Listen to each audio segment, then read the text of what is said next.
Euranet Plus Panorama is a weekly review of European news broadcast by our network of EU radio stations. Hi, I'm Jo and you're listening to Euranet Plus Panorama. With all the recent talk about the importance of safeguarding European democratic values, we return this week to the subject of press freedoms across the bloc. Somewhat alarmingly, the picture that emerges is not simply one of journalists being threatened by criminal organisations or foreign regimes. Increasingly, the threats appear to be coming from the national political arena, and even from citizens themselves. The European Parliament awarded its Sakharov Prize for 2025 in Strasbourg on the 16th of December. The prize shone a spotlight on two journalists jailed for, and here I quote European Parliament President Roberta Metsola, speaking truth to power in authoritarian regimes, Andrei Podchobut from Belarus and Zia Amaglobeli from Georgia. Their cases are emblematic of the risks journalists face around the world and the need for lawyers and international institutions to act to defend press freedoms.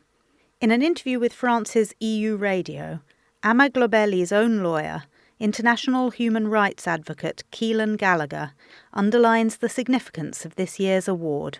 So I think the Sakharov Prize being awarded to these two jailed journalists sends a very clear message that journalism matters, that arbitrary detention of critical voices won't be tolerated, and that the international community is going to stand up to these kind of bully tactics.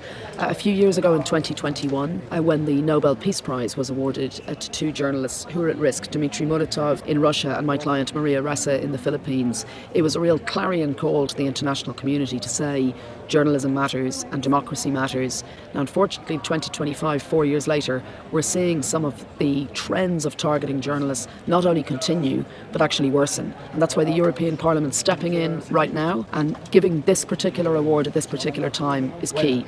Gallagher goes on to detail how Amaglobeli's case closely mirrors many other cases currently playing out around the world. What this case is really about is an attempt to shut down her journalism, but it's dressed up as something different. And we see that all around the world. So when I represent Maria Ressa, the Nobel Peace Prize winner in the Philippines, she gets accused of fraud and tax evasion. Jimmy Lai in Hong Kong also accused of fraud. Jose Ruben Zamora in Guatemala accused of corruption. But in reality, all of those cases are just a legal pretext to try to shut down their journalism. And the same thing's happening with Zia. She, in a piece of reporting, said it's ridiculous that people are being arrested for putting a very small sticker on a wall, and she held up a very small sticker by a wall. So she initially was arrested for that. We then know, because we've seen the footage, that she was physically assaulted by Georgian police officers, and then when she pushed back in a very minor way, she then got arrested for attacking a police officer. So the legal smokescreen doesn't say she's being prosecuted for journalism, but make no mistake, that's what this is. Although cases of journalists being targeted within the EU do not, as things currently stand, constitute clampdowns by authoritarian regimes, there certainly appears to be increasing top-down pressure being applied to certain media outlets and professionals in a number of member states. One case that is making waves in Bulgaria is that of esteemed journalist Maria Tsantsarova, who was taken off air at the end of December. Tsantsarova was an anchor of the prime-time morning show at BTV, the biggest private television network in Bulgaria. The case triggered a protest organised by the Bulgarian branch of the Association of European Journalists and a campaign in support of the many Bulgarian journalists who have been deprived of the opportunity to ask politicians uncomfortable questions. Vladimir Yonchev, editor-in-chief of independent media outlet Off News, tells Bulgarian National Radio that the campaign itself has revealed the scale of the problem in Bulgaria. We have missed too many cases similar to that of Maria Tsantsarova. When we were discussing what this campaign would look like, our initial idea was to display the faces of all the journalists removed from their positions in this way, in other words, under political pressure. But when we were drawing up a list of people, it turned out that there were so many of them that we could not feature them all on one banner. We would have had to make dozens of banners.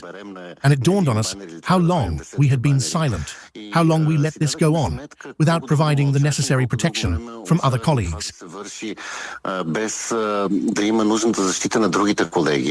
There's a clear sense among journalists in Bulgaria that Santsarova was asking politicians too many difficult questions, which is exactly the point of a journalist, argues Yonchev. Whoever sits in the chair opposite her certainly feels uncomfortable, and that's actually the role of a questioning journalist, to make you feel uncomfortable, not to provide you with a platform from which to do PR. And he goes on, this is just the latest manifestation of a much wider problem, namely the increasing popularity of so-called news platforms on social media that look at an issue from a single angle and often a single viewpoint. We have a huge problem in the media environment in general. Politicians are increasingly avoiding debates in the traditional media. It is very rare for two politicians representing different points of view on any issue to sit down together in a studio to debate. Journalists also took to the streets in Lithuania last month to oppose two proposed changes to the law on the Lithuanian National Radio and Television, or LRT. LRT is Lithuania's public broadcaster. The first amendment targets LRT's budget, which lawmakers have voted to freeze for the next 3 years, a move that overrides the existing budget-setting mechanism. The second concerns the rules governing the dismissal of LRT's Director General. The proposed amendment would allow the LRT Council, a supervisory body made up of 12 members who are appointed by the President, the Parliament and several national advisory bodies, to remove the head of the broadcaster by simple majority rather than the current 2/3 requirement. Critics fear that this would make LRT more vulnerable to assaults on its independence. Indeed, even the European Centre for Press and Media Freedom is concerned that such a change would open the door to greater political pressure on the LRT's management and potentially violate Article 5 of the European Media Freedom Act. A working group has been set up in the Lithuanian Parliament to gather input from a range of experts and institutions. Žinių Radijas asks Mindaugas Sinkevičius, the leader of Lithuania's Social Democrats, the largest party in the ruling coalition, about his take on the affair and if this new working group is just a paper exercise. Sinkevičius is clearly keen to play down the situation, suggesting that it has all been overly dramatic. I think that the situation may have gone beyond the framework of lawmaking, but now it has returned to normal, orderly limits. There is a working group, there is no rush, there are discussions, and everyone who wants to talk is being included. Yes, everything that happened at the Seimas, the bonfires, the protests, the speeches, well, they did not go unnoticed. Behind closed doors, though, some in the Social Democrat Party have voiced concerns about meddling with the public broadcaster in this way, for fear of attracting the ire of the European Parliament. Sinkevičius is also coming under pressure to cut ties with the party's populist coalition partner, Nemunas Dawn, the instigator of the proposed change in the law. Political scientist and journalist Martin Wassermeier is Secretary-General of Reporters Without Borders, Austria. He is asked by our colleagues at Agora how he sees the current media landscape in Austria. Die Medienfreiheit ist es in Österreich insgesamt noch nicht ganz Overall, media freedom in Austria is not yet in such a bad state. Nevertheless, there are always incidents that give pause for thought. I recall, for example, that a few years ago, the Klagenfurt investigative journalist Franz Miklautz set out to investigate inconsistencies in the financial management of the city of Klagenfurt. As a result, the public prosecutor's office paid him a visit and actually confiscated his work equipment, his notebook and his smartphone. This is a massive impairment of journalistic work and, of course, a clear violation of press freedom.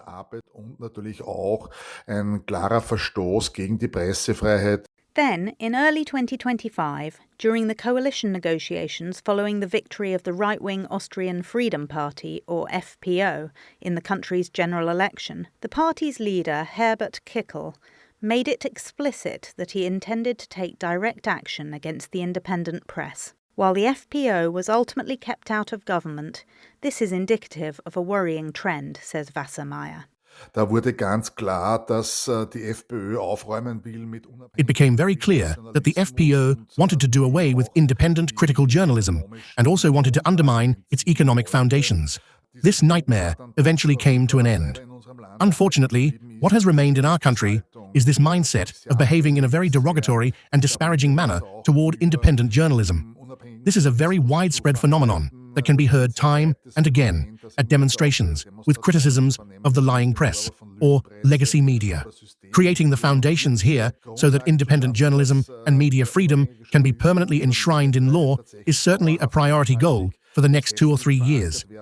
Das ist sicherlich in den nächsten 2-3 Jahren ein vorrangiges Ziel. In neighbouring Italy, one night in the middle of October, a bomb exploded under the car of prominent Italian investigative journalist Sigfrido Ranucci. With his investigations touching on topics such as drug trafficking, he was already under police protection, and this was another clear act of intimidation. Roberto Saviano is a fellow Italian journalist who has also been under police protection for years, after being threatened by the mafia-style criminal organisation known as the Camorra. He tells Radio 24 that criminal gangs are no longer the only thing journalists need to be concerned about. Echoing Martin Wassermeier, he notes a worrying change in mindset among both politicians and the general public. Quello che sta accadendo in Italia fa molta paura. Non sta accadendo solo in Italia. What is happening in Italy is very frightening, and it is not only happening in Italy. Isolation, politicians targeting individuals, never responding to the issues they raise, but attacking the individual. Attacking the individual seems to be a fatal reflex, and everyone feels entitled to attack that individual, because it now appears to be natural to consider those who put their head above the parapet as responsible for any harm that comes to them. Nowadays, a 16-year-old I meet thinks that because I have chosen to criticize the government, I deserve to be physically targeted, that if I didn't want this treatment, I shouldn't have criticized the government.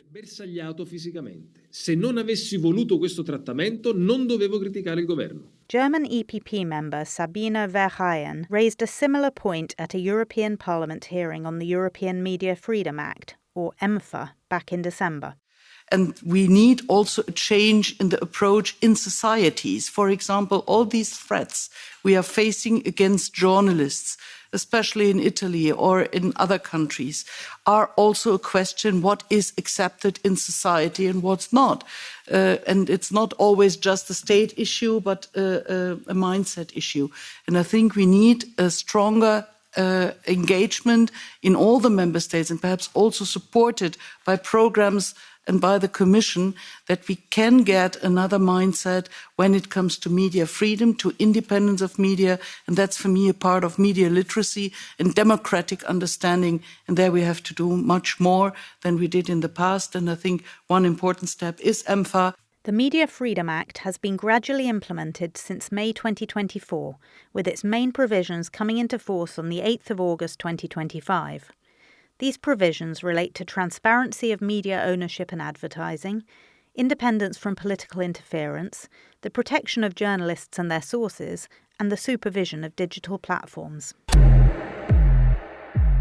But it's not all bad news when it comes to public perceptions of the media. Journalists working for one of Portugal's most respected news magazines, Visão, have launched a crowdfunding campaign in an attempt to collectively buy the struggling magazine at auction. The aim is to prevent it from closing down or from being taken over by one of the big media groups. In its first week, the crowdfunding campaign had received some 3,000 donations, totalling well over €100,000, which means they're already more than halfway to their €200,000 target. The response from readers has exceeded all expectations. In an interview with Renascença, the magazine's director, Rui Tavares Guedes, underlines the wider importance of this initiative, explaining that it's not good news for press freedom if only the big press groups survive. Visão is a space for press freedom. It is a newsroom where ethical rules are scrupulously followed. If only the strongest survive, we have less plurality, and press freedom is put at risk. This is obvious, because if information is controlled by just 2 or 3 players, 2 or 3 groups, all with the same style, things become complicated. That is why we want to demonstrate that there can be other ways. Por isso é que nós queremos aqui também demonstrar que pode haver outros caminhos. So, here's hoping the donations continue to pour in. That's all for this week. Come back again next week for another tour around the Euranet Plus network.